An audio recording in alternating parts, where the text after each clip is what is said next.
Name and surname. Daniel Camargo Barbosa. Number of victims. 72. Sentence. Colombian's maximum sentence of 16 years in prison. Status. Stabbed to death in prison on November 13, 1994.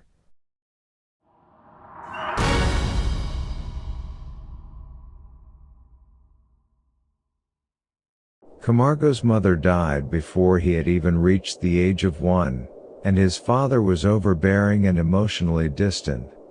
Afterwards his father married another woman, Dioselina Fernandez, who had infertility problems. This caused his new stepmother to become abusive to Daniel, humiliating him in various ways. One of which she dressed him up as a girl, forcing him to go to school dressed that way to where his peers and classmates made fun of him. Despite this humiliation, Daniel stood out as a great student at the Leon 13 school in Bogotá, with a reported IQ of 116.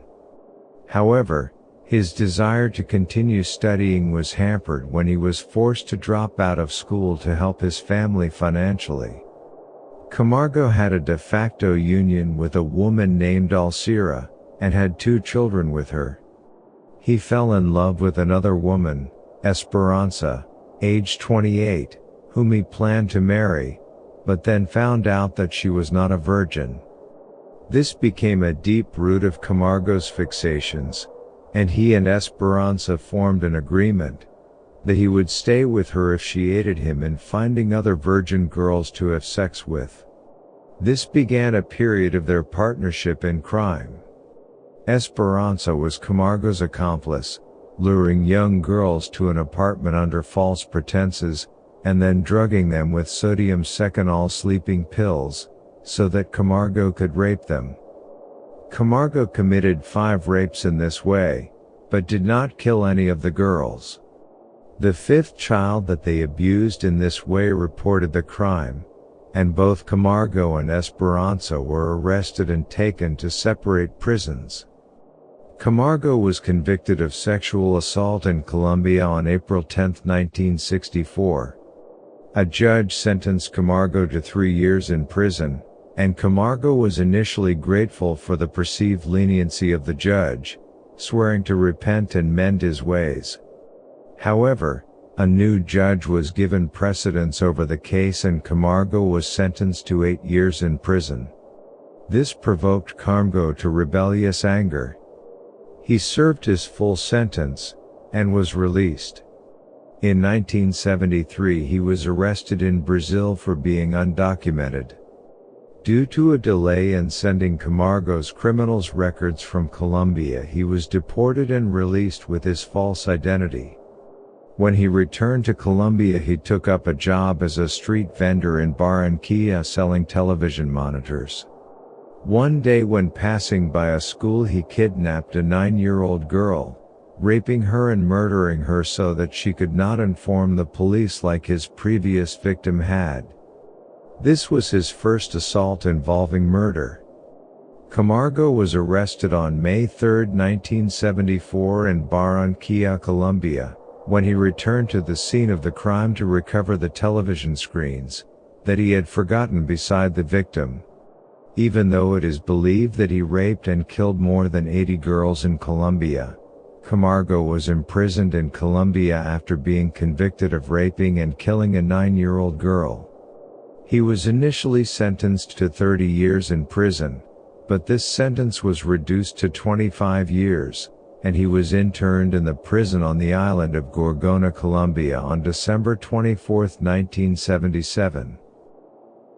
In November 1984, Camargo escaped from Gorgona in a primitive boat after having carefully studied the ocean currents. The authorities assumed that he died at sea, and the press reported that he had been eaten by sharks. He eventually arrived in Quito, Ecuador.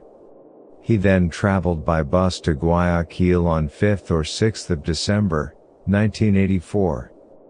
On December 18 he abducted a 9-year-old girl from the city of Quevedo, in the province of Los Rios, Ecuador. The next day a 10-year-old girl also disappeared. From 1984 to 1986, Camargo committed a series of at least 54 rapes and murders in Guayaquil. The police at first believed that all the deaths were the work of a gang, not understanding that one man could have killed so many. Camargo slept on the streets, and lived off of the money he could gain by reselling ballpoint pens in the streets. Occasionally he supplemented his income by selling clothing or small valuables belonging to his victims.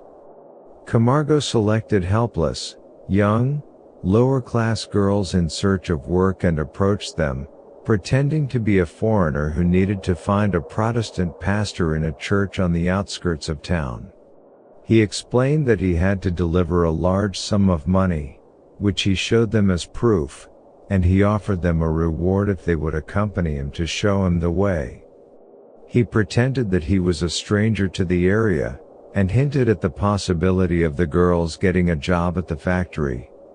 No one was suspicious of an older man accompanying a girl or young woman who could be his granddaughter.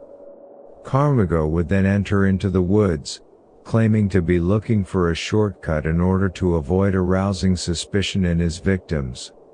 If the girls grew suspicious and drew back, he did not prevent them from leaving. Camargo raped his victims before strangling them, sometimes stabbing them when they resisted. After his victims were dead, he left their bodies in the forest to be picked clean by scavengers. Camargo was arrested by 2 policemen in Quito on February 26, 1986, only a few minutes after he had murdered a 9-year-old girl named Elizabeth. The policemen were on patrol and approached him at the height of the Avenue Los Granados, thinking that he was acting suspicious. They were surprised to find that he was carrying with him a bag containing the bloody clothes of his latest victim, and a copy of Crime and Punishment by Dostoevsky. He was taken into custody and later moved to Guayaquil for identification.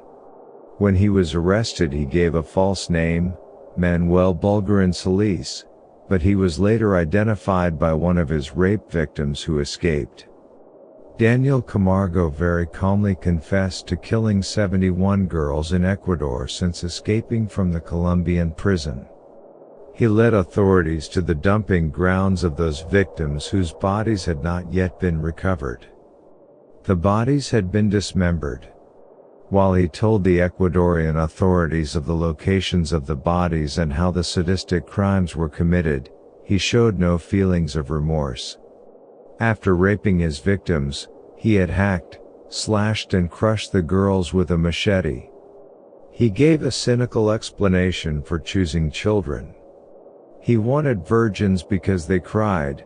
This apparently gave him greater satisfaction.